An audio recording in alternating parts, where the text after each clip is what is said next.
Just before sunrise, the doors of the Cedar Hollow police station creaked open, not by hands, but by fate. A German shepherd, soaked in rain and mud, limped through the threshold. In his jaws, a child's backpack. His eyes said what no words could. Follow me. He didn't come for food. He didn't come for safety. He came with a mission. Officers watched in silence as the dog dropped the backpack, then turned toward the door again, trembling, wounded, but unrelenting. Somewhere in the woods, something waited, and only he knew the way. This is not just a story about a dog. It's about instinct, memory, and a bond that refuses to break. Please support us by subscribing to the channel. And tell us, where in the world are you listening from? The storm had rolled in fast. By 3 a.m., the skies above Cedar Hollow, a small, sleepy town tucked between the evergreen ridges of Oregon, were dark as spilled ink. Rain lashed the streets with a fury rarely seen in August, drenching pine needles, rooftops, and every window still left cracked for summer air. Thunder echoed in the distance, not yet overhead, but coming, like a slow, angry drum. Inside the Cedar Hollow police station, the night shift dragged on. The front desk was manned by Deputy Mike Harrelson, a wide-shouldered man in his 50s with a gut shaped by decades of black coffee and powdered donuts. A Vietnam veteran-turned-officer, he was the kind who didn't waste words. But when he did speak, it always came out like gravel soaked in bourbon. He was going over paperwork he'd already read twice, just to stay awake. Across the room, Officer Tessa Boyd sat hunched over a file, her brow furrowed with quiet intensity. At 27, Tessa was the youngest officer on the force and newly assigned to Cedar Hollow just 2 weeks ago. Slim, with sharp cheekbones and chestnut hair pulled into a tight braid, she looked more like a teacher than a cop, which was something the locals didn't let her forget. But it was her eyes, alert, curious, and just a little too hopeful, that made her seem out of place. The townspeople whispered about her behind counters and coffee cups. City girl. Probably can't even start a chainsaw. What they didn't know was that Tessa had transferred here after a child abduction case in Seattle went sideways. A case where she'd followed every rule and still lost the kid. Since then, her trust in procedures had wavered. But her instincts? Sharper than ever. Then came the door. It didn't swing open. It slammed. Both officers jolted to their feet as the heavy oak doors burst inward, wind howling through the entrance like a banshee. For a moment, no one moved. Then, out of the storm, limping, soaked, and bleeding from one paw, came a German shepherd. The dog was massive, even under the layers of wet fur. His coat, once a regal blend of black and silver, was matted with dirt and streaked with rainwater. A deep scar cut across his left ear, and his amber eyes burned with something more than pain, urgency. Clenched between his jaws was a mud-caked child's backpack. He stopped in the middle of the floor, chest heaving, and dropped the pack with a wet thud.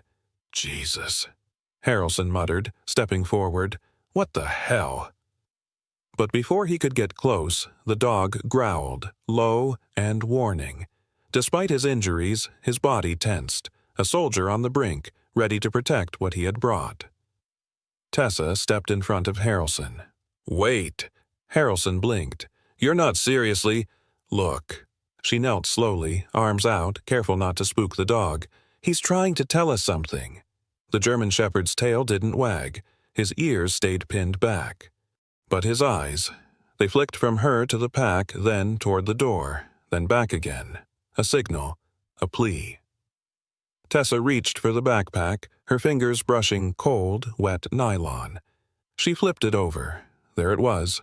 The name tag, barely visible beneath the mud. Eli Morgan, Grade 4, Cedar Hollow Elementary. Her breath caught.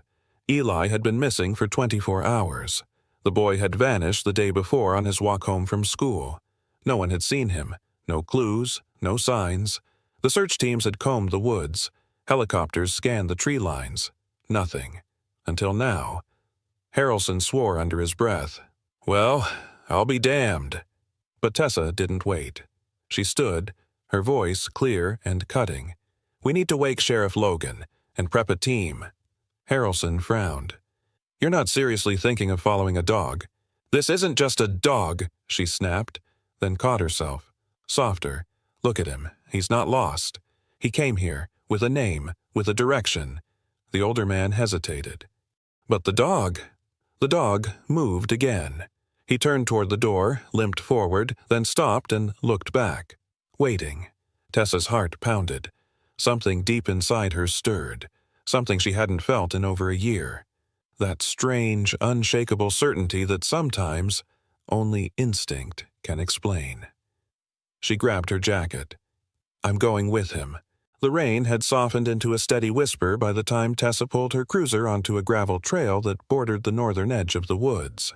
Dawn had not yet broken, but the sky was beginning to bleach from black to a muted gray. Her headlights cut through the lingering mist, revealing the hunched silhouette of Shadow waiting near the edge of the tree line, exactly where she had seen him last. She stepped out, boots sinking into the damp earth. Behind her came Deputy Raoul Mercer, mid-30s, tall and wiry, with a permanent 5 o'clock shadow and the tired eyes of a man who'd seen too much too soon. Raoul had a habit of chewing sunflower seeds during tense moments, spitting the shells with practiced precision.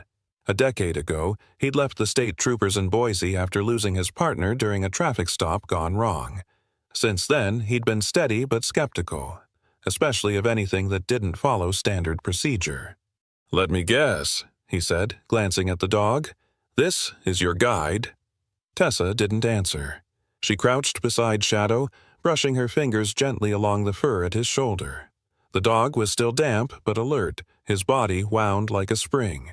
He didn't look at her. His eyes were fixed on the forest. Raoul gave a low whistle. "Hell of a dog. What's his name?" "Shadow?" she said. "He showed up at the station with Eli's backpack. He wants us to follow."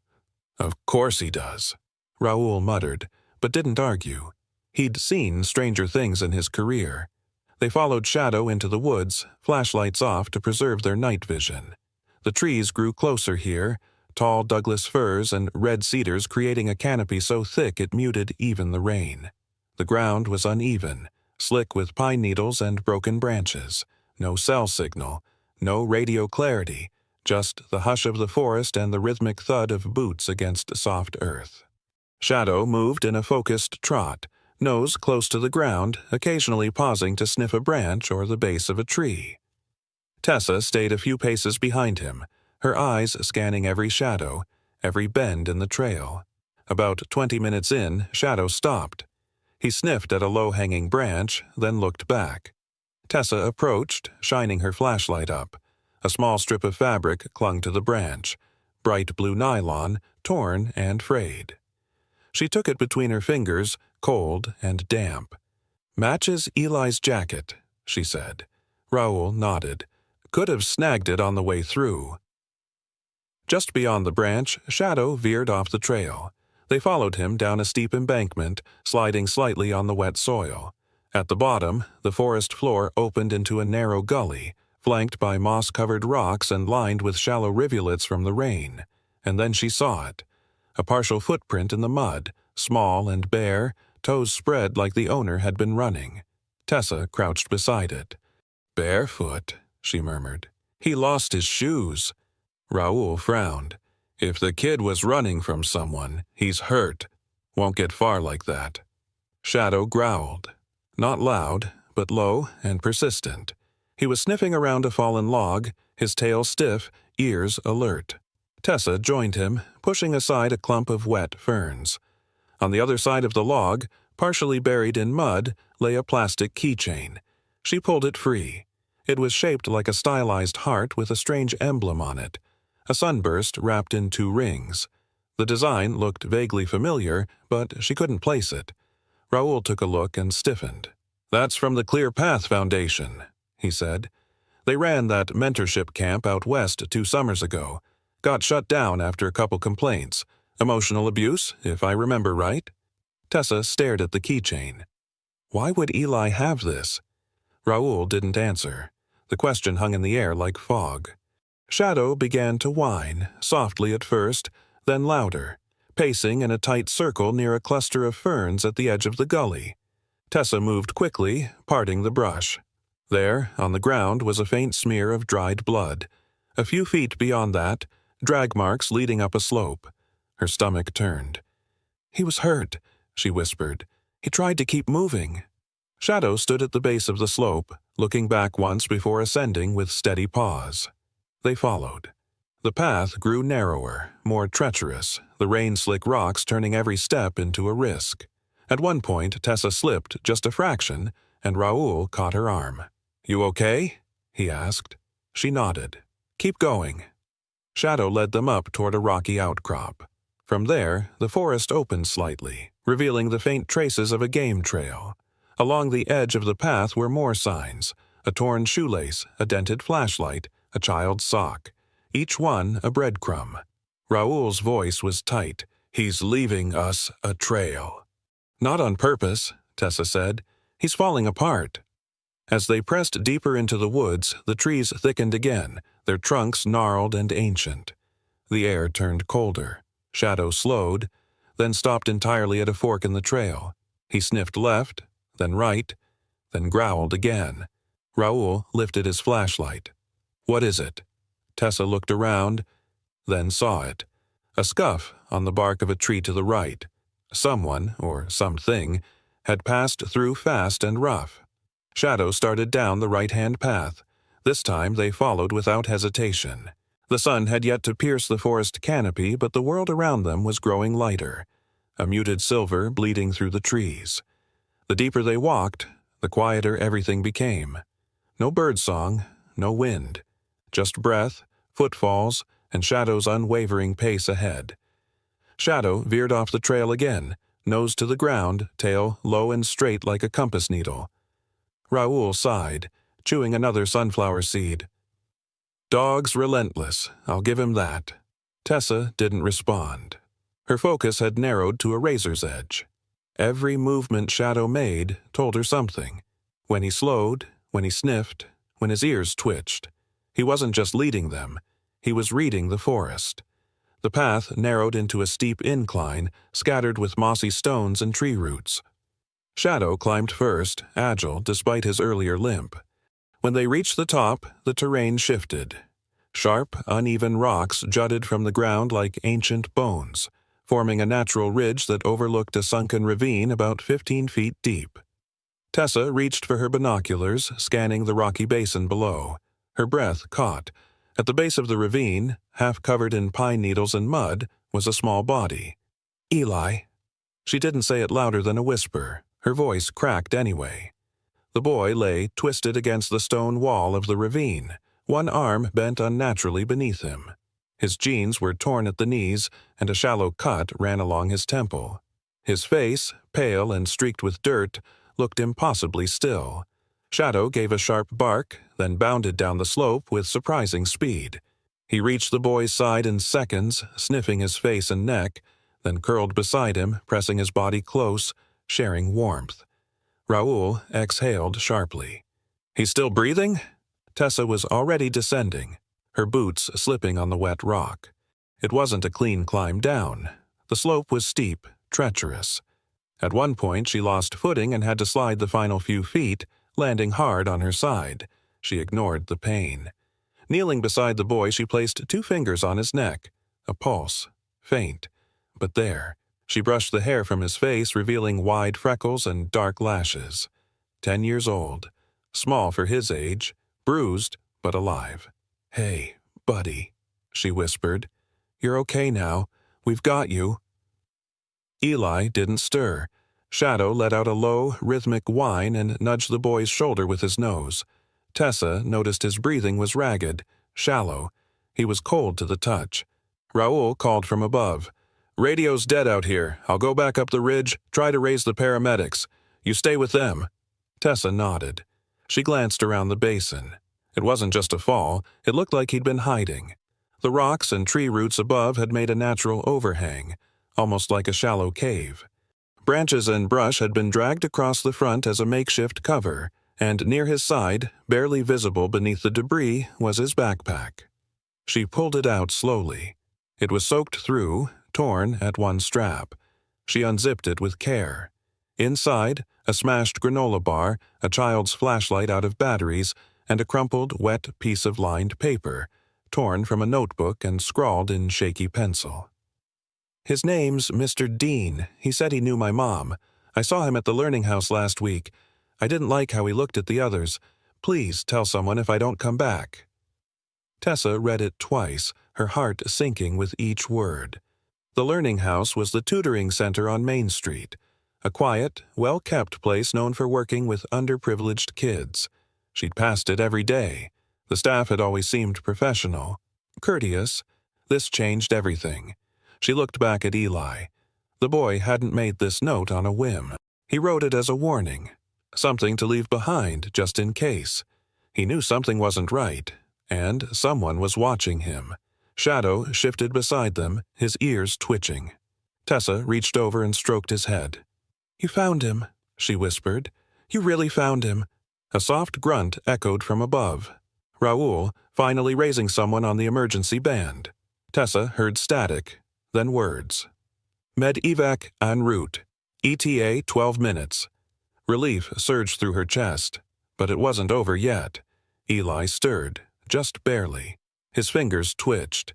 Shadow responded instantly, licking his cheek and resting his head gently across the boy's chest, listening to his heartbeat as if guarding it. Tessa held the boy's hand in silence, eyes scanning the ridge above. Something still didn't sit right. The positioning of the body, the debris, the way Eli had tucked himself so far under the overhang. He hadn't fallen. He'd hidden. From someone. And Shadow, somehow, had tracked him to this very spot. The sound of rotor blades cut through the distant trees. Tessa stood, waving her jacket toward the sky. Moments later, a rescue team descended into the ravine, led by paramedic Carla Nguyen, a compact, no-nonsense woman in her early 40s with a calm, commanding presence and braided hair tied beneath a waterproof cap. Carla examined Eli quickly, nodding. "He's hypothermic but stable. We'll get him warm. IV fluids, then straight to County General." Shadow growled when one of the EMTs tried to lift the boy too quickly. Carla raised a hand. "It's okay. Give him a second." The team adjusted, slower, gentler. Tessa placed a hand on Shadow's back. "He's going to be okay. You did it." The dog didn't move. Not until Eli was lifted and carried away, and even then he followed without a sound. The hospital hallway smelled of antiseptic and steamed coffee, a strange blend of urgency and fatigue. Tessa stood just outside Eli's room, arms crossed, eyes locked on the sleeping boy through the glass window. He looked smaller now, even more fragile than he had in the forest. His left wrist was wrapped in gauze, a shallow IV feeding fluids into his thin arm. Beside the bed, Shadow lay curled up like a sentry in rest, head between his paws, ears twitching at every sound. Tessa hadn't left the hospital in 10 hours. She hadn't slept either. Her thoughts kept circling back to the note in Eli's backpack. Mr. Dean, Learning House. The tutoring center had always flown under the radar, modest, well-reviewed, even praised for offering free after-school programs. And yet, somehow, it was tied to a 10-year-old boy who nearly died in the woods. She turned when a nurse approached. "Excuse me," said the woman gently. She was petite, maybe in her early 30s, with a short bob and olive-toned skin. Her name tag read Nina Patel, RN. "He's stable now. You can go in if you'd like, but he hasn't woken up." "Thank you," Tessa replied, her voice low, mind elsewhere. Shadow lifted his head as she stepped into the room. His eyes followed her every movement but remained calm. She crouched beside him and brushed his fur gently. "You knew?" she whispered. "You knew where to find him." Shadow didn't move, but a soft huff escaped his nose. The kind dogs give when they agree without needing to bark. As she stood, something caught her eye. A folded flyer taped to the inside of Eli's bag, partially torn but legible. Harmony Outreach. Building safe spaces for future generations. Sign up now for our summer discovery camp. The logo matched the sunburst symbol on the keychain. Tessa straightened. Harmony Outreach was a registered nonprofit. She'd seen it on local bulletin boards, sponsoring backpack drives, fundraising at farmers markets. The face of the organization was Nathan Hale, a well-dressed man in his early 40s with salt and pepper hair, clear blue eyes, and a voice like velvet over stone. He spoke at town hall meetings with passion, often framed by kids standing shyly at his side. No one had ever questioned his motives. Until now. 2 hours later, Tessa parked outside the Harmony Outreach Community Building, an old brick church retrofitted into an after-school center. The rain had stopped, but a heavy mist still clung to the town. The building's faded white cross had been painted over with a mural of children holding hands beneath a golden sun. Tessa got out of the cruiser. Shadow followed. Inside, the atmosphere was unsettlingly quiet. A woman at the front desk looked up as they entered. Claire Riggs, mid-20s, with the round glasses and a nervous smile. She wore a floral cardigan over a volunteer t-shirt and had the air of someone trying very hard to seem helpful. "Hi, officer. Boyd, right? Can I help you?" Tessa gave a polite nod. "Just following up on a few questions. We had an incident involving one of your former students, Eli Morgan. I was hoping to speak with Mr. Hale." Claire's smile faltered. "Mr. Hale's actually out of town. He left for a leadership summit yesterday morning." "How convenient," Tessa said under her breath, then added, "Mind if I look around?" Claire hesitated.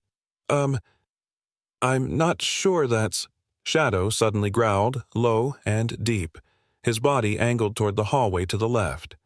Tessa's eyes narrowed. "Something bothering your dog?"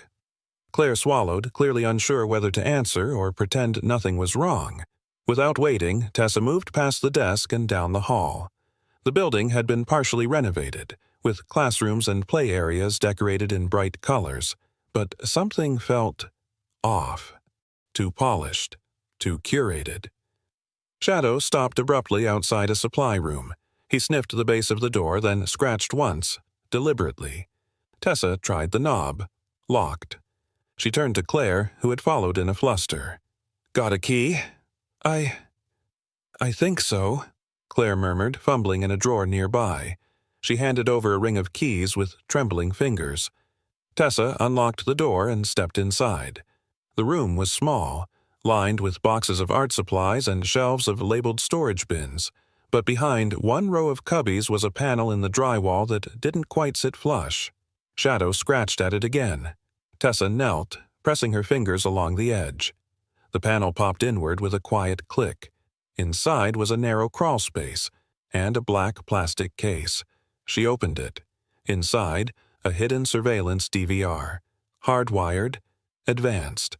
Not something you'd expect in a community center. Tessa looked back at Claire. "Did you know about this?" Claire's face had gone pale. "No. I swear. I've never seen that before." Tessa studied her. Sincere, shaken, probably telling the truth.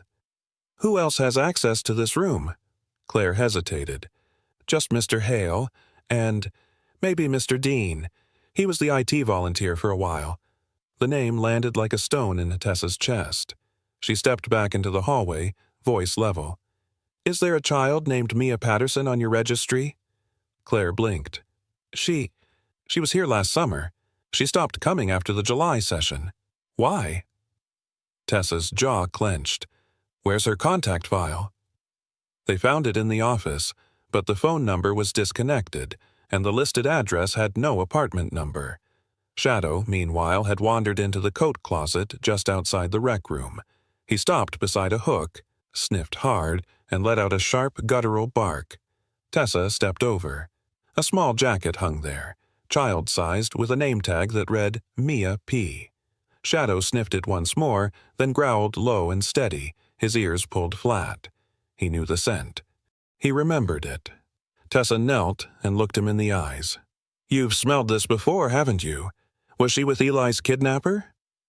Shadow didn't blink. He growled again, softly this time, mournful, confirming. Tessa stood, the weight of everything crashing into her chest. This place wasn't a haven. It was a trap, targeting the forgotten, the overlooked, the vulnerable, and it had done so in plain sight. The hospital room was dim, lit only by the soft amber glow of a bedside lamp. Outside the window, dusk was swallowing Cedar Hollow inch by inch, painting the town in long blue shadows. Inside, the silence was heavy, broken only by the soft beeping of the heart monitor and the occasional rustle of IV tubing. Eli Morgan stirred beneath the white sheets, his fingers twitching weakly as his eyes fluttered open for the first time since the rescue. Tessa was there in an instant. She leaned in gently, offering a small, steady smile. "Hey, Eli. You're safe now." The boy blinked, disoriented, then turned his head slightly, eyes searching the room until they landed on a familiar shape curled at the foot of the bed. Shadow. The German shepherd lay still but alert, his gaze fixed on the boy, tail thumping once against the floor. "Doggy," Eli murmured, voice dry and cracked. Tessa poured a small cup of water and helped him sip. "His name's Shadow. He found you, led us to you." Eli gave a tiny nod, then shut his eyes for a moment before speaking again, slower this time. "They had a truck, big, black, no license plate." Tessa sat down beside the bed, pulling a small notepad from her jacket. "Can you remember anything else? Faces? Names?" Eli hesitated. "Two men. One wore gloves. Other one smelled like cologne, like strong, like—" He wrinkled his nose. "Burnt oranges and metal." Tessa stiffened. That scent. Not typical, not easily forgotten. Eli continued. "The man with the gloves. He had something on his neck. A tattoo. It was like a triangle inside a circle." Tessa scribbled quickly. Shadow rose, paced slowly to the side of the bed, and nudged Eli's fingers with his nose. The boy smiled weakly and let his hand rest on Shadow's head. The next morning, Tessa met with Detective Avery Kane, a former homicide detective now working cold cases for the county. In his early 50s, Avery was barrel-chested with graying hair and a voice like old leather. He'd been retired for 6 years before being asked to consult on escalating patterns of missing persons in the region. They sat in a windowless office deep in the precinct's basement, a quiet war room lined with corkboards, pins, and overlapping timelines. "I've seen that tattoo before," Avery said, pointing to her sketch. "Had a case in 17. A drifter pulled from the river. Same triangle and circle mark. No ID. Wore gloves, too. Like he didn't want to leave prints." Tessa leaned forward. "Think it's a group?" Kane shrugged. "Maybe. Could be organized, could be ritualistic. Either way, they're careful. The trucks are always clean, untraceable, and the people who talk don't live long." That was when her phone buzzed. A message from Raul Mercer. "Need you at Oak Ridge Motel. Scene just broke. Ex-employee from Harmony Outreach. Looks like suicide." The Oak Ridge Motel sat on the edge of town, its neon vacancy sign flickering half-dead above the lot. A crime scene tape flapped gently in the wind as rain began to sprinkle again. Raul stood outside room 8, his expression hard to read beneath his soaked cap. Tessa joined him. "Name's Tom Redman," Raul said. "Used to do maintenance at Harmony Outreach. Got fired 2 months ago for aggressive behavior. According to neighbors, he was paranoid lately. Said someone was following him." Inside the room, the air was heavy with a chemical sweetness, antifreeze and something sour beneath it. Redman was slumped in a corner, pills scattered near his hand. A bottle of whiskey lay tipped on its side. On the table, a hastily written note. "They know I talked. I can't run anymore." But Shadow didn't react to the body. Instead, he growled and stalked toward the bathroom. Tessa followed him. The tiles were cracked, the light overhead flickering. Shadow sniffed along the baseboards, then suddenly stopped. His hackles rose. He barked once, sharp, urgent. Tessa knelt beside him, brushing aside a bath towel. There, a streak of something faint but unmistakable, a drag mark on the linoleum, like someone had been pulled. Opposite direction of where the body lay, she turned toward Raul. "This wasn't a suicide," she said. "Someone staged it. There was a struggle." Raoul nodded grimly. "I'll have the lab confirm. If he was silenced, it means he was about to give us something useful." Tessa's mind spun.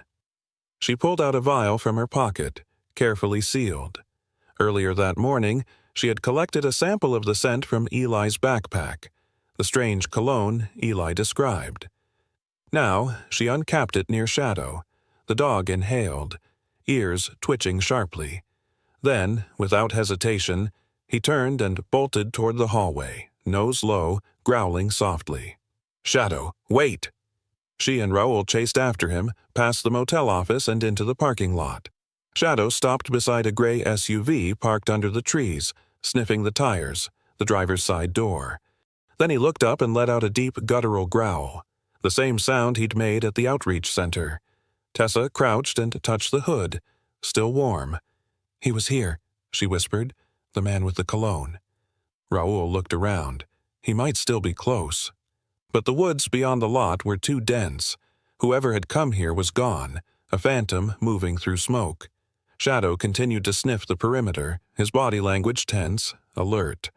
Every few feet, he stopped, looked back, then pressed forward again. Not erratic, controlled, focused. A tracker in flesh and bone. Later, back at the precinct, Tessa uploaded security footage from a convenience store across the street from the motel. One frame stood out, a tall man in a black hoodie, face obscured, walking away from room 8 minutes before they'd arrived. The timestamp read 6:42 a.m., too early for tourists, too convenient for coincidence. And on the man's wrist, just visible as he reached for the door, a faint outline of a tattoo. Circle, triangle inside. The storm returned with a vengeance. Rain sheeted down from a bruised sky, turning roads to rivers and rooftops into steel drums. Thunder rolled somewhere beyond the pine ridges as Tessa gripped the wheel of the armored SUV, eyes locked on the winding forest road ahead. Mud splashed against the sides of the vehicle as they took a hard turn off Route 17, tires crunching gravel with purpose.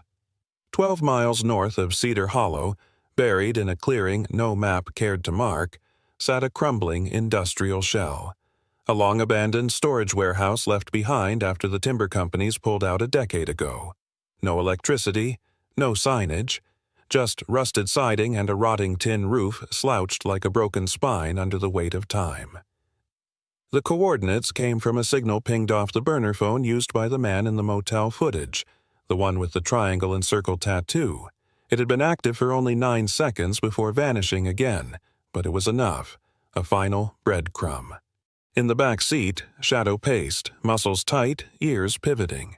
The rain didn't seem to bother him. He was focused, locked onto something only he could sense, a trail no human eye could follow. Tessa sat beside him, her jaw clenched. Riding shotgun was Agent Colton Reyes, part of the FBI's Rapid Response Unit. Mid-30s, with a military fade and no patience for bureaucratic delay, Reyes was all sharp angles and zero small talk.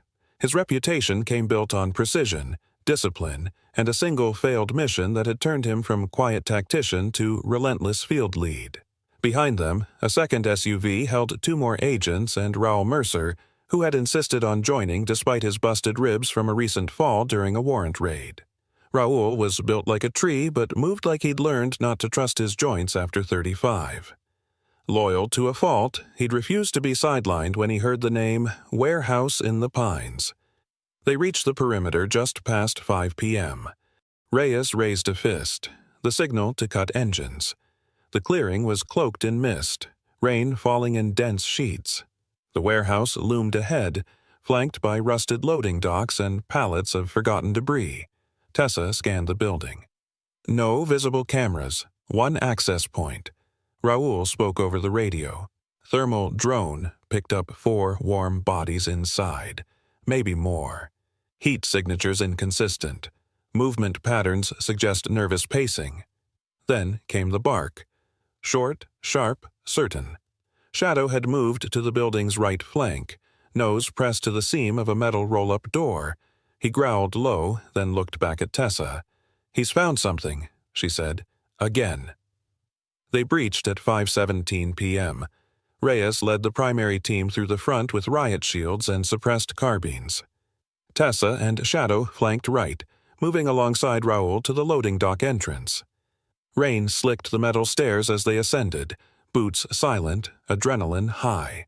The first suspect went down without a sound, a skinny man in a raincoat with nervous eyes who never saw Reyes coming. The second ran. He bolted toward the rear corridor, past dim skylights and crates piled to the ceiling. Shadow exploded into motion, claws scrambling against concrete. He sprinted after the fleeing man, slipping through gaps between crates with the speed of instinct and muscle memory. Tessa followed, heart hammering. The suspect, late 20s, muscular with a distinctive neck tattoo, knocked over a barrel to slow pursuit, but Shadow leapt it clean, snapping at his heels. Then, a metal door ahead. The man yanked it open. Shadow lunged forward and stopped. Suddenly, abruptly, not out of hesitation but calculation. He turned left instead, pressing his nose against a nearby wall, then pawed at a ventilation grate. His tail stiffened. He growled, not in aggression, but alarm. Tessa reached him. "What is it?" The grate rattled under her touch. Behind it, faint sounds. Crying. Raoul appeared moments later, flashlight beam piercing the darkness. Tessa dropped to her knees and pried the cover off. Inside was a narrow, low-ceilinged chamber no more than 5 feet deep. A storage cubby hidden behind pallets. 4 children, ranging from age 6 to 12, huddled together in the darkness, pale, terrified. One girl held a stuffed rabbit to her chest, soaked and missing an ear. "My name's Officer Tessa," she said gently, kneeling. "You're safe now. We're getting you out." A boy with tousled blonde hair looked up. The man said if we made noise, he'd hurt the dog. Tessa turned to Shadow. The dog was standing perfectly still, head raised, eyes hard, waiting, guarding. She radioed Reyes. "We've got 4 kids. Repeat, 4 minors located. North wing. No visible injuries but malnourished. I need med-evac on standby." "Copy that. Suspects in custody. No fatalities." The rain continued to fall. By 6:00 p.m., the building was secure. The children were wrapped in emergency blankets and led into the warmth of the waiting vans. One of the girls stopped beside Shadow and hugged him without a word. The dog let her. His eyes softened. Tessa stood beside Raoul, who winced as he rubbed his side. "You okay?" "I'll live," he grunted. "Still can't believe that mutt stopped mid-chase to find kids in a wall." "He didn't stop," she corrected. "He chose. He knew what mattered more." Across the clearing, Shadow padded silently back to the SUV and curled on the floor mat like nothing had happened. But Tessa saw it. The tremble in his legs, the fatigue behind those gold eyes. Even heroes get tired. The early morning haze had barely lifted when the final operation began. After days of careful coordination, federal agents, local law enforcement, and child protection services moved swiftly across 3 counties. Safe houses were raided, storage units unlocked, unlicensed vehicles impounded. By noon, over a dozen arrests were made, and at the center of it all was a name that no one had dared speak aloud until now: Victor Greaves. He was the ghost behind the curtain. A man rarely seen, but always obeyed. In his mid-50s, with thinning silver hair and sharp cheekbones, Greaves looked more like a former professor than a criminal mastermind. He wore tailored suits even in hiding, favored expensive watches, and never raised his voice. But his calm, calculated presence controlled the trafficking network that had spread like rot beneath the town's surface for years. Tessa stood across from him in an interrogation room later that day. Greaves sat with his hands folded, expression unreadable.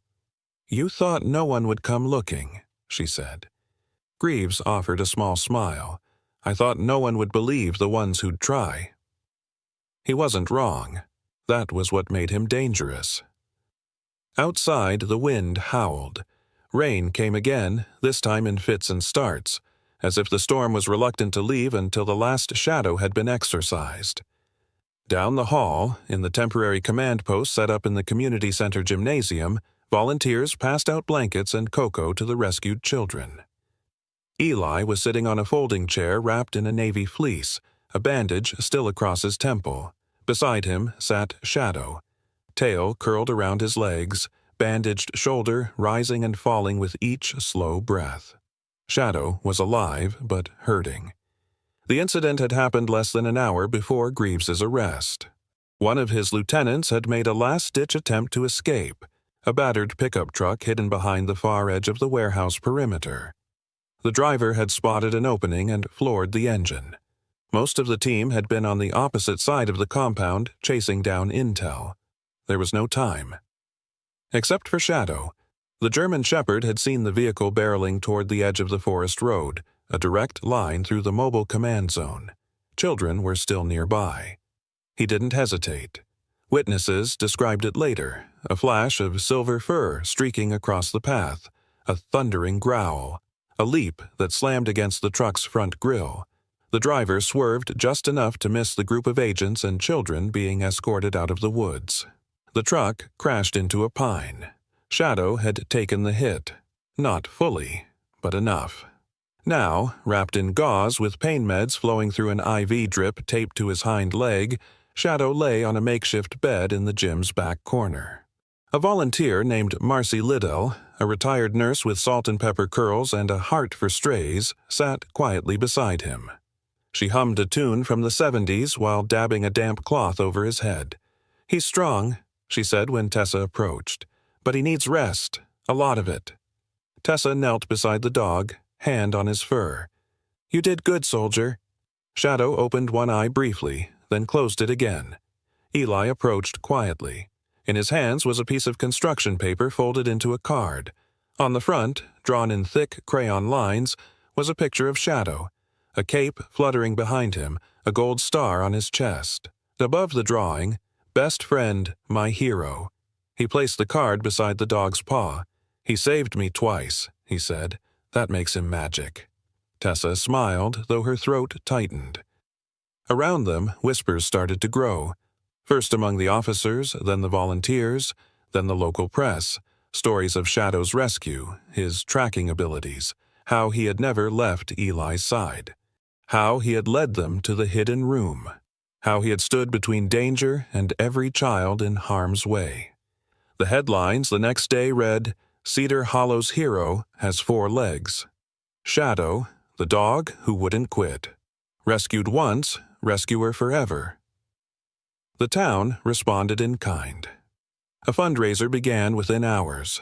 Artist sketches, children's letters, offers from veterinarians, dog toy donations by the box.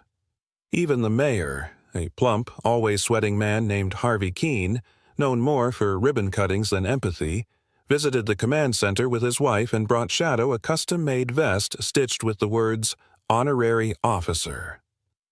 That evening, as the rain finally cleared and the town began to breathe again, Tessa walked outside to find Raoul leaning against the hood of his cruiser, coffee in hand. "She's sleeping," he said, referring to Shadow's nurse, "and so is he." Tessa nodded. Her voice was quiet. "I've seen agents give less than that dog did." Raoul grunted. "Most humans don't know what loyalty means. But a dog will burn for you." They stood in silence for a moment. Then Tessa reached into her coat and pulled out the folded note, Eli's crayon card. She passed it to Raoul. He read it, chuckled, then sobered. "Let's make sure he lives to see the statue." Tessa smiled. Back inside, Shadow slept deeply, a warm light cast over his body. The children he'd helped save slept too, in cots and makeshift beds lined across the gym floor. The town of Cedar Hollow was no longer quiet, but for the first time in weeks, it wasn't afraid. And at the heart of it all lay a dog with a scarred ear, tired bones, and a heart stronger than steel. The seasons had turned over twice since the storm, and Cedar Hollow had begun to forget what fear used to feel like. Spring had returned with a gentleness the town hadn't known in years. Trees bloomed faster this year, or maybe people just noticed them more. Windows stayed open longer into the evenings.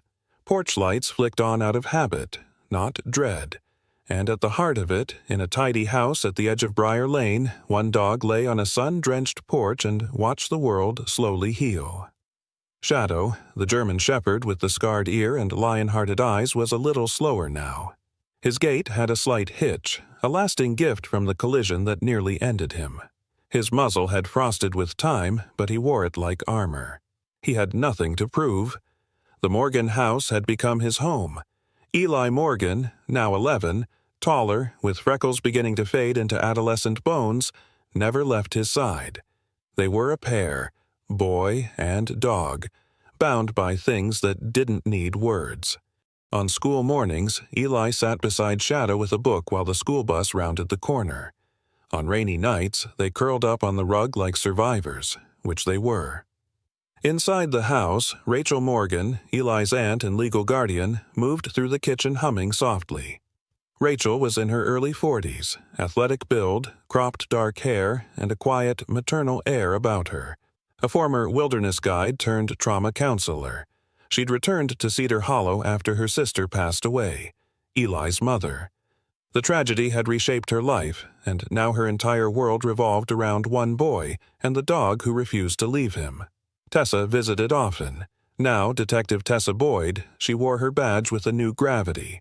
Her sharp braid had grown a little longer, her voice a little steadier. The mayor's office had honored her with a Community Valor Award, but it was her work behind the scenes that defined her now. She ran weekly joint task meetings, still followed leads from the trafficking bust, and started a unit specifically focused on missing minors. Her personal life was sparse. A coffee plant she watered religiously, and a guest bedroom always made for Shadow when he visited. But that wasn't the end of his story. After a long rehabilitation under the care of Dr. Lena Myers, a veterinarian known for her deep love of rescues and her tendency to sing to her patients, Shadow had been quietly enrolled in a therapy pilot program, Paws of Hope, working with children recovering from trauma.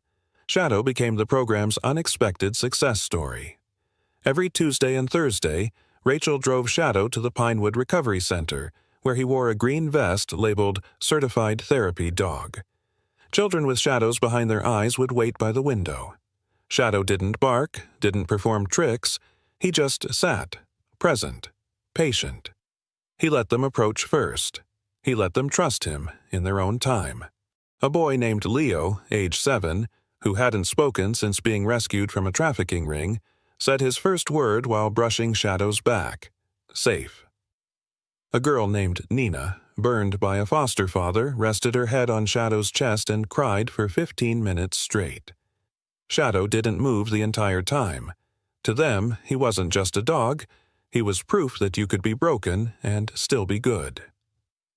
One quiet afternoon, the town held a small ceremony under the blooming dogwoods of Founders Park. The children from the therapy program gathered with their families, and a modest bronze plaque was unveiled on a stone bench overlooking the duck pond. It read, "For Shadow, he carried us home." The mayor gave a speech. Eli read a short story he'd written, The Dog Who Walked Through the Storm. Rachel cried softly. Tessa stood off to the side, hands in her pockets, trying not to. Shadow sat beside the plaque wearing his green vest, tail sweeping the grass slowly. After the ceremony, Nina approached Tessa. She was 9 now, her eyes still wary but no longer hollow. She wore a beaded bracelet and a faded pink hoodie.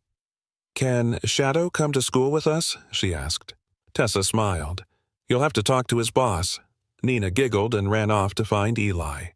Rachel joined her moments later. "You ready for the next case?" "I don't think I ever won't be," Tessa replied. "But it's easier now, knowing we already won one." As dusk fell over Cedar Hollow, golden light spilled through the trees like spilled honey. Families laughed in the distance. The air smelled like lilacs and cut grass. Back at the Morgan home as night settled, Shadow lay once again on the porch. Eli sat beside him, sketching something in a spiral notebook, a comic book titled Captain Shadow and the Four-Legged League. Shadow shifted slightly, ears twitching at the sound of frogs singing near the woods. Not in alarm, just listening. He was no longer just a rescue. He was the reason others made it home. Sometimes miracles don't come with thunder or lightning. Sometimes they come on 4 legs, with tired eyes and a heart that refuses to give up. Shadow wasn't just a dog. He was a message, a quiet reminder that love can survive the darkest nights, and that even when hope seems lost, God still works through the most unexpected messengers. In a world where too many children are forgotten, where silence often hides pain, Shadow reminded us that courage can bark, loyalty can bleed, and grace can walk beside us in the form of a scarred old shepherd. So, if you believe in second chances, in redemption, or simply in the goodness that still flickers quietly in this world, then say a prayer tonight for all the shadows out there, still running through the storm for someone they love. And if this story touched your heart, please help us keep these stories alive. Share this video with someone who needs hope. Leave a comment below. Let us know where you're watching from. And if you believe in miracles, type Amen in the comments. Subscribe to the channel for more true stories of love, loyalty, and the unseen hands of grace. And may God bless you and everyone you hold dear. Dawn broke in thin bands of gold, spilling over the wet meadow. A low mist clung to the grass, curling around fence posts like pale smoke. Somewhere in that quiet, a faint rustle broke the rhythm of the morning, the sound of something moving, but not freely. The German shepherd froze mid-step, ears pricked toward the wire fence. His breath clouded in the cool air as he listened, nostrils flaring at a scent both familiar and foreign through the tangles of dewladen grass. A small figure shifted awkwardly, legs splayed in the narrow gap between fence wires. A fawn, its fur still carrying the dappled white marks of early youth, twisted in vain against the cold steel that gripped its flanks. Each movement was a stutter of panic, the soft thump of hooves against the earth betraying how long it had already been trapped. The shepherd stepped closer, slow enough that the trembling animal didn't bolt, though it couldn't have even if it tried. His eyes stayed locked, reading the small quiver of the fawn's ears, the jerky rise and fall of its sides. The field around them held a strange stillness, broken only by the distant calls of crows. The air was thick with the scent of damp soil and the sharp tang of metal. Somewhere beyond the tree line, a shadow of movement suggested watchers, brief flashes of brown that vanished as quickly as they came. The shepherd's head turned briefly, toward the forest's edge, where the forms of deer seemed to hover, half-hidden, their bodies tense and statuesque. A sharp twitch from the fawn drew him back. The shepherd approached the fence, his paws making almost no sound against the earth. He lowered his head, sniffing at the metal wire where the young deer's fur was pressed flat. The fawn stiffened, eyes wide and dark, but didn't lunge away. Instead, it stilled, the subtle recognition that this creature was not predator, but something else. The shepherd's breath was steady, slow, as if he knew suddenness could shatter the fragile truce between them. He stepped sideways, circling, once to the other side, and pressed his shoulder gently against the wire. It gave slightly, creaking with the strain, and the fawn's body shifted in the space. A soft, startled snort escaped the deer, but it did not struggle. The shepherd backed up, moved again, nose pressing lower this time, testing the wire's tension, mapping its weakness. His tail hung still, neither raised in dominance nor tucked, only neutral. Patient from the tree line, one of the larger deer took a single step forward, then stopped, hooves sinking into the wet grass. The others shifted in place, ears twitching, but remained silent.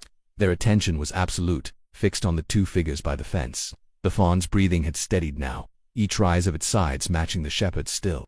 Its legs trembled from fatigue, threatening to fold at any moment. A breeze slid across the meadow, carrying with it the scent of the waiting herd.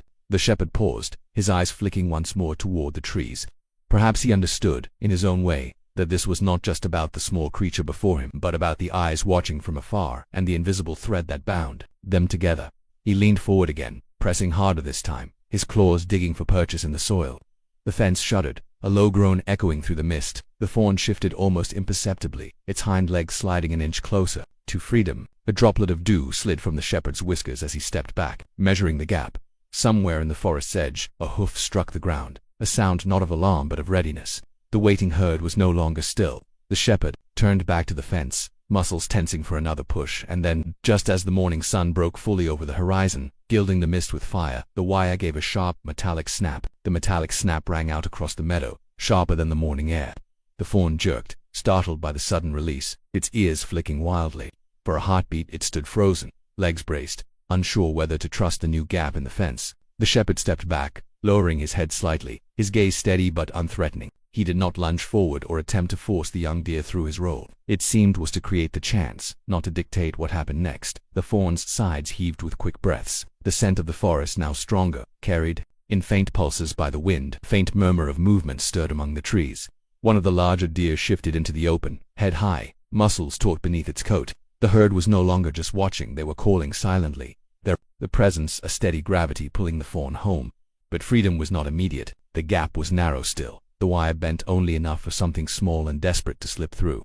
The fawn's front legs crossed awkwardly as it tried to step sideways, the tip of a hoof catching on a frayed strand. It snorted, pulling back, fear flaring in its eyes.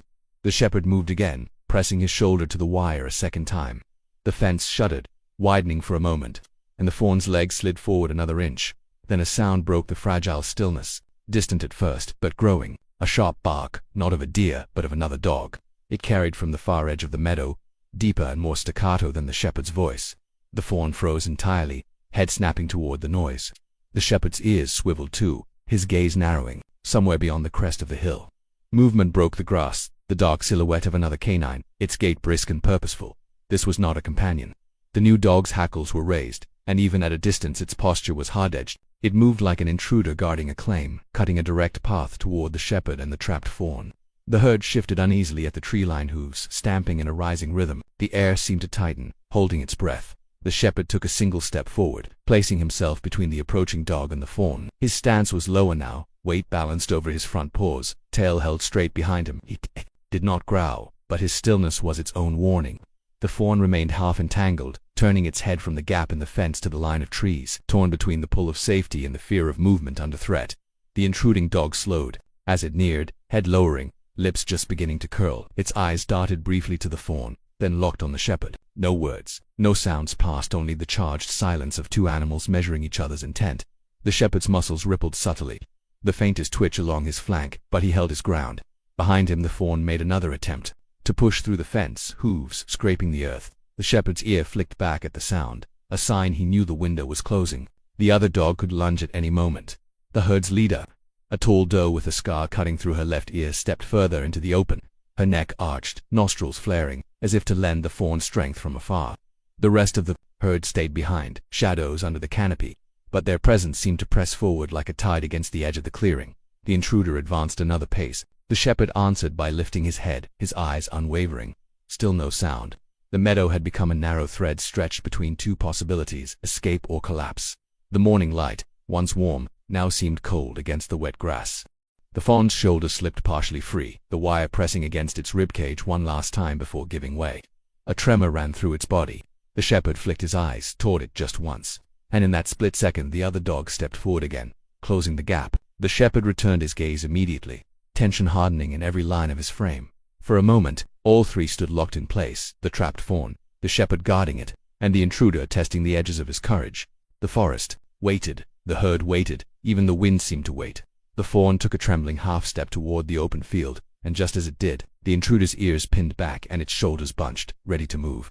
The intruder's shoulders coiled, weight sliding forward, but it didn't spring. Instead, it slowed a deliberate step, then another, head lowering until its muzzle nearly brushed the wet grass. The shepherd didn't flinch. He shifted just enough to keep his body between the fawn and this newcomer, his stance now angled, guarding both the gap in the fence and the trembling shape behind him.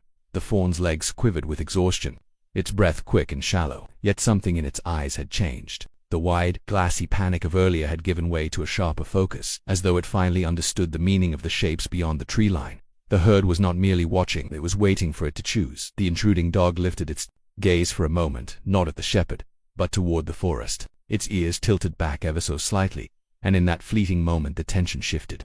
This was not a stranger without purpose. It wasn't here for the fawn as prey. There was a trace of recognition in its scenting of the air, a careful calculation. Before each step, the shepherd's eyes narrowed, and for the first time he really glanced at the fawn instead of the threat before him. His tail twitched once, an almost imperceptible flick that carried meaning only in the language of dogs. Behind him the fawn leaned forward, testing the opening again, but its movements were hesitant, measured. The wind shifted, sliding across the meadow in a cooler current. From somewhere deeper in the trees came the faintest rustle, not from the deer, but from something heavier, slower. The herd's posture changed in unison, ears swiveling, bodies stiffening. The doe with the torn ear stepped back into shadow, her retreat deliberate. Whatever approached was enough to unsettle her, yet she did not bolt. The intruder paused mid-step, nostrils flaring toward the source of that sound. Its head tilted slightly, and then it did something unexpected. It let out a low, muffled whine. Not a challenge, not aggression, but a sound more complex, somewhere between warning and inquiry. The shepherd's ears pricked forward, his muscles easing for just an instant before tensing again. The fawn froze, torn between the silent command of its herd to come and the invisible pull of whatever presence was now drawing near. Even the crows circling above shifted course, their cries muted as they wheeled toward the far end of the meadow. The intruder took a slow, arcing step to the side, eyes locked on the shepherd but no longer pushing forward. Its movement wasn't retreat, it was making space. The shepherd's gaze followed, weighing the shift in position. If the other dog had wanted to strike, it had lost the moment. That it chose not to was its own kind of message. From the far edge of the field, the mist began to lift in drifting veils, revealing the darker mass of a shape emerging. It moved low to the ground, each step deliberate, its body obscured in patches by the taller grass. The deer at the tree line remained statues, the air between them thick with the unspoken knowledge of what was coming. The shepherd did not look away from the intruder, but the change in his breathing betrayed his awareness of the new arrival. His guard was now doubled, one eye on the restless dog before him, the other on the presence sliding closer through the grass. The fawn's breathing quickened again, muscles twitching with the urge to move, but no clear direction to run. It stepped back from the gap, hooves skidding slightly in the soft soil, ears swiveling wildly between forest and field. The space that had promised escape now felt narrower, the air around it heavier. The intruder shifted once more, this time turning, its body partly toward the hidden shape in the grass. It gave a short, sharp bark not aimed at the shepherd, but at whatever approached. The sound cut across the meadow like a thrown stone, scattering a small flock of starlings from the fence line.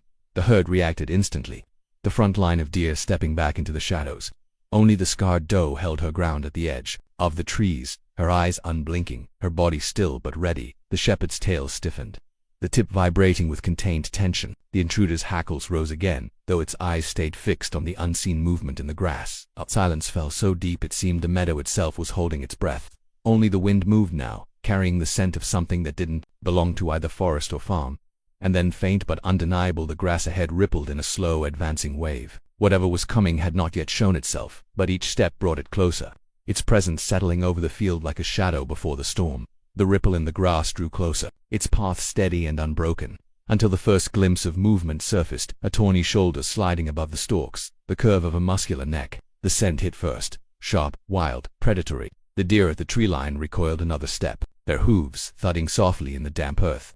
The scarred doe did not move, but the angle of her head shifted.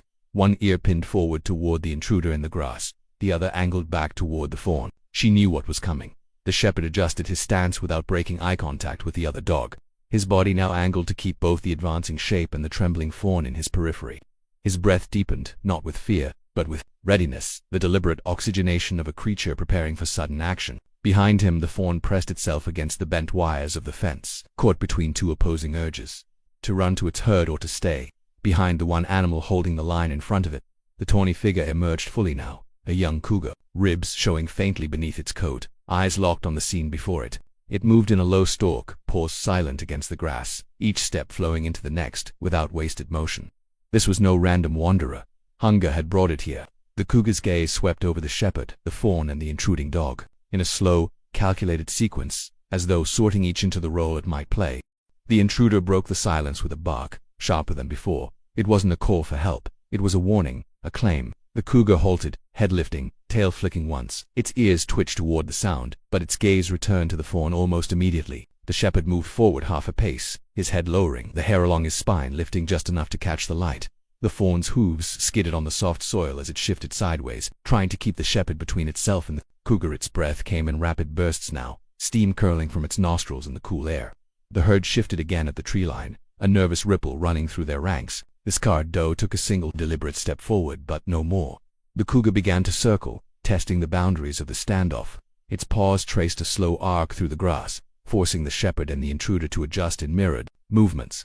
The two dogs now formed an unspoken barrier, a loose crescent guarding the gap in the fence. A sudden gust swept across the meadow, carrying the cougar's scent straight toward the herd. The deer reacted instantly, the front ranks turning sharply, muscles coiled to flee. The scarred doe didn't move, but her body had gone rigid, every tendon pulled tight. The fawn, sensing the panic, took an instinctive step toward the forest, and in that instant, the cougar lunged. The leap was sudden but not reckless. It was a test, a feint meant to trigger chaos. The shepherd exploded forward, closing the gap between himself and the predator in 3 strides. The intruder barked, again, darting to the side to cut off the cougar's angle. The collision never came. The cougar pulled up short, tail lashing, reassessing for a moment. All 3 predators, dog, and cat, stood locked in a triangle of stillness. The fawn hovered at the center, breathing hard, its world reduced to the thin slice of space between the fence and the forest's edge. From the hills beyond the meadow came a new sound, faint at first, but swelling, a low rolling rumble that vibrated through the ground. The cougar's ears twitched toward it. Distracted, the shepherd flicked a glance toward the distant slope, his nostrils flaring as the air changed. Even the herd, still poised to flee, hesitated at the unfamiliar vibration. The sky above the ridgeline had begun to darken, not with the bruised color of storm clouds, but with a denser, moving shadow. The wind shifted again, sharper this time, carrying with it the smell of dust and something older, the scent of earth, being disturbed in vast quantities. The cougar looked back toward the hills, muscles tensing as though calculating a different kind of risk. The intruder lowered its head, eyes darting between the predator and the encroaching shadow on the meadow's center. The fawn's legs trembled harder, its instincts warring between the immediate threat before it and the unseen force rolling. Closer, somewhere beyond the trees, a branch cracked under sudden weight. The rumble grew louder, steady now, like the pulse of something enormous drawing near. The air itself seemed to press downward, heavy with whatever was coming. The rumble deepened until it was no longer just sound, but a feeling in the chest and the soles of the feet. Across the far slope, the shadow took shape, a wall of bodies, not predators, but a migrating elk herd, moving as one across the hillside. Dust billowed from their hooves, turning the air into a muted haze. They were not headed directly toward the meadow, but their momentum was enough to bend the wind, to pull every scent and sound into a swirling mix that unsettled every creature watching. The cougar turned sharply, its attention now split between the unfamiliar force on the horizon and the fawn still standing, exposed in the fence's gap. It made no move to attack, only stepped backward, tail lashing in irritation at the interruption. The shepherd remained, motionless, muscles locked, waiting for the next choice to reveal itself. The intruder glanced once at the cougar, then at the fawn, and finally at the shepherd. There was no signal, no overt agreement. But the distance between the 2 dogs lessened by a single, almost imperceptible pace. They were no longer 2 separate guardians, they were one barrier. The rumble faded slightly as the elk herd shifted direction, their line slipping into a valley and out of sight. In their wake, the air seemed thinner. The meadow's sounds returning in cautious fragments. The rustle of grass, the clicking of a beetle in flight, the distant croak of a raven. The cougar exhaled through its nose, the sound almost human in its resignation. With one last look toward the fawn, it melted back into the tall grass, its body vanishing in pieces until only the ripple of movement betrayed its retreat. The intruder lowered its head, ears relaxing. The shepherd turned, his gaze falling to the fawn, which had not moved. Its legs quivered under the strain of holding still for so long. Then, from the tree line, the scarred doe stepped forward with a certainty she had not shown before. She crossed the open space in slow, deliberate strides, stopping just beyond the fence's reach. The fawn's ears flicked toward her, its body leaning forward in a tentative half-step. The shepherd eased sideways, making room. The intruder shifted as well, moving to the opposite flank to keep the fence line clear. The fawn hesitated once more, nose testing the air, then slipped through the gap, a clean, almost soundless movement, and stood on the free side. For a moment, it didn't run. It looked back, not in human gratitude, but in that still, unblinking way of animals who mark what has passed between them. The shepherd held its gaze, his tail hanging loosely now, the tension gone from his frame. Then the fawn turned and followed, the doe, their bodies blending into the shadows where the rest of the herd waited. The intruder lingered for a breath, eyes on the place where the deer had disappeared. Then, without a glance at the shepherd, it trotted off toward the far end of the meadow, its purpose spent. The cougar did not return. The shepherd stood alone by the fence, the bent wire swaying gently in the wind. The dust from the elk herd settled slowly, leaving the air clear again, the light softer in the fading afternoon. In the distance, the shapes of the deer moved deeper into the forest, their passage marked only by the faintest sound of hooves on leaves. When the last of them was gone, the shepherd turned toward the open field, nose lifting to catch the scents carried on the cooling breeze. The meadow was quiet now, but it was not empty. It held the echo of the standoff, the trace of wild eyes meeting across boundaries, and the unspoken understanding that for one fragile morning a fence had been more than a barrier. The light shifted again, tilting toward evening, and the shepherd stepped away, his shadow stretching long across the grass.